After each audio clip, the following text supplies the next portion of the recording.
midnight on May 1st when a Las Vegas Metro police officer's body cam catches this. Alright, you guys have heard about the recent UFO sightings in Las Vegas. Apparently, many believe that the men in black were involved in regards with covering it up. But who are these mysterious government agents, and what do they have to do with extraterrestrial activity?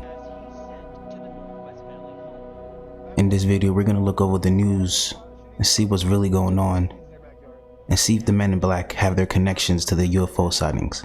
Officers meeting up with the caller and his family. What'd you see? It was like a big creature. A big creature? Yeah, like around 10 feet tall. I'm not going to BS you guys. One of my partners said they saw something fall out of the sky too, so that's why I'm kind of curious. Did you see anything land in your backyard, or? They see like a big, that's what they say. They see like a big something with light. What I saw right now, I do believe in it. Police walk into the backyard to investigate, but Metro blacked out that part of the video because it's considered private property. What's clear? They're taking this call seriously. Hey, this might sound like a really dumb question, but did you guys see anything fall out of the sky? Asking others what they saw. I would normally discount it as nothing. However, seeing as one of my partners said they saw it too, only reason I'm actually investigating it further. That investigation turning up no concrete answers as of Wednesday. Whatever or whoever fell into that yard, long gone within minutes. Oh, hey, if those 9-foot beings come back, don't call us, all right? Deal with it yourself. I ain't dealing with that.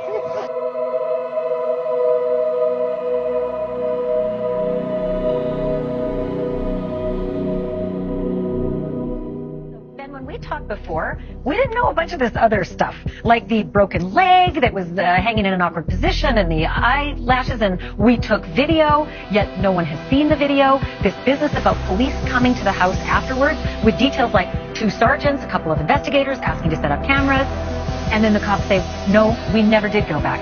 It is one of the most bizarre cases, not the most bizarre that I've investigated.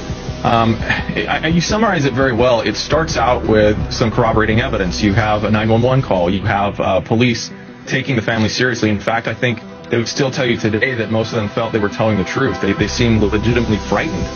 But when you start digging into it, they start to have some inconsistencies. They told George Knapp, local Vegas reporter, that they had video, which you said, of course, was never mentioned in the beginning. The footprints, you don't think to take, photos of those, and it starts to kind of unravel, and then all of a sudden the family stops responding. Now, the media has descended, they found the location, they're, I'm sure, getting bombarded, and it's natural, maybe you'd want to go into hiding, but at this point you'd also hope they'd want to just kind of clear the air once and for all. It's very odd because we've looked at it every angle we possibly can, except for maybe doing voice stress analysis. When you played the 911 tape, I was thinking maybe we should do that too. I'm a little disconcerted with the family said police. So apparently police came through and set up cameras at these people's houses.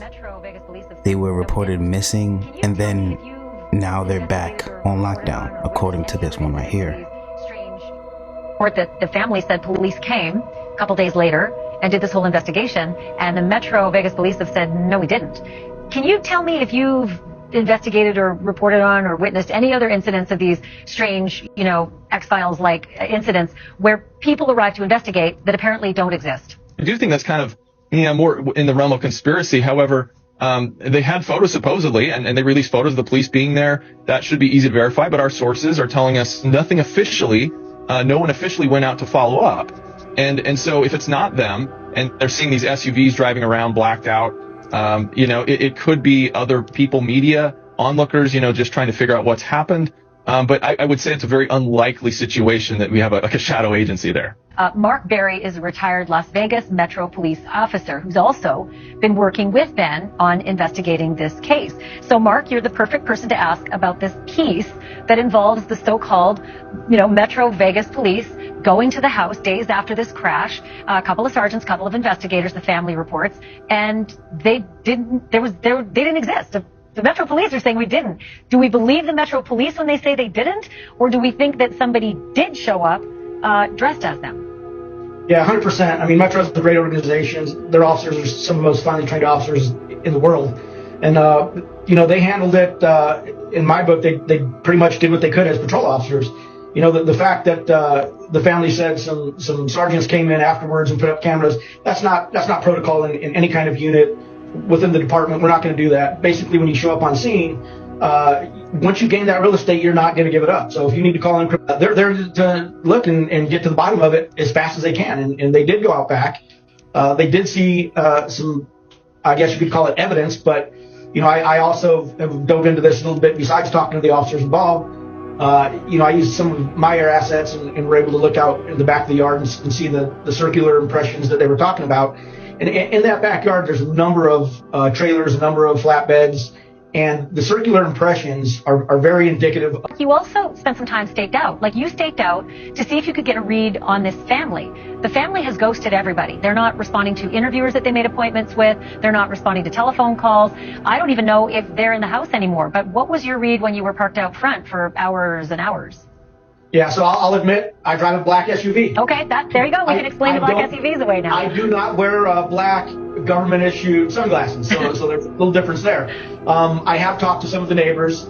I have been able to confirm noise, the big giant boom that the Ring camera had caught at one part of the valley. But there's some more issues with the backyard. Again, I don't want to discount what they're saying, but the house has been dark. There has been no movement in and out other than onlookers going, by the house real slow, taking pictures.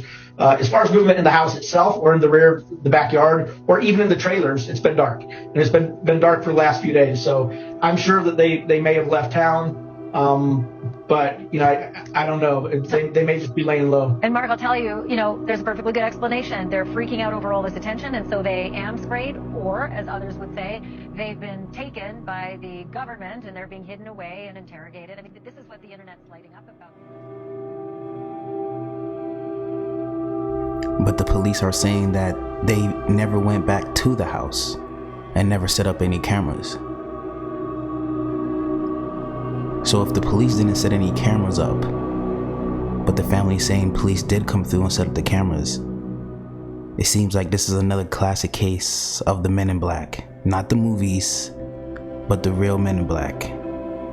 The real life government agents who work in secret to keep any data related to alien encounters and UFOs under wraps from the general public. I honestly think they cover anything paranormal. But there are many tales of sightings of these agents and people who claim to have had direct contact with them in the past. It suggests that these individuals are portrayed similarly to government agents. Dating back to 1947, in Maury Island, Washington, Harold Dahl and Fred Chrisman, two fishermen, reported seeing 6 flying saucers dropping molten waste into a lake. Afterward, Dahl was visited by a mysterious man dressed in black, who warned him not to speak about the incident. That's the Men in Black. Air Force agents collected information about the sighting. Dahl later claimed that its initial denial of the incident was made under pressure. Of course, don't speak about it, don't talk about it. There was another incident in 1976 with Dr. Herbert Hopkins, a UFO consultant, received a call from an anonymous UFO activist and was later visited by a man in black. Because they're tapping the phones, this man accurately guessed the contents of Hopkins' pocket and made a coin disappear. He warned Hopkins to destroy all information given by the activist and any related research. Now, this guy's a doctor saying this. I'm not saying that makes him, So this is also in relation to what the Men in Black could be. They're sometimes depicted as government agents, and they are also depicted as possibly agents belonging to another alien race, to make sure to keep the suppression of the information of extraterrestrial beings or UFOs down. Another example was Jim Templeton in 1964. While taking a photograph of his daughter in a field near Solway Firth in the UK, he captured an image of a strange figure in a spacesuit standing behind her. 2 Men in Black later visited him, demanding to see the location of the photograph. When Templeton claimed not to have seen the figure in real life, the agents grew hostile and left. The photo was also verified by Kodak. This makes no sense. These people are being reported about across the globe. And then one in more recent times, 2012, in Niagara Falls, Canada. Surveillance footage from a Canadian hotel lobby shows two tall, identical men in black who demanded to speak with the hotel manager after hearing about a UFO sighting he had reported. They engaged in discussion about government conspiracies. This footage is considered one of the most conclusive pieces of evidence related to the existence of men in black. These encounters typically involve intimidation, warnings to destroy evidence, and references to government involvement in UFO cover-ups, contributing to this lore of the men in black. I personally believe that these guys exist. I also believe that they could be brainwashed. I don't know if they're an alien, an alien suit. I believe these are human suits. These are human government agents. And they're just moving like they have duties. But if this is true, man, like, what does this mean for the family? Why were they declared missing, and then now they're declared, and now on lockdown in their house, with cameras put up by the government? This is strange. This is strange, everyone. I'm gonna keep looking into this, but thank you for coming back to my channel. Please like, comment, and subscribe, and I'll keep you guys updated. Be safe, everyone.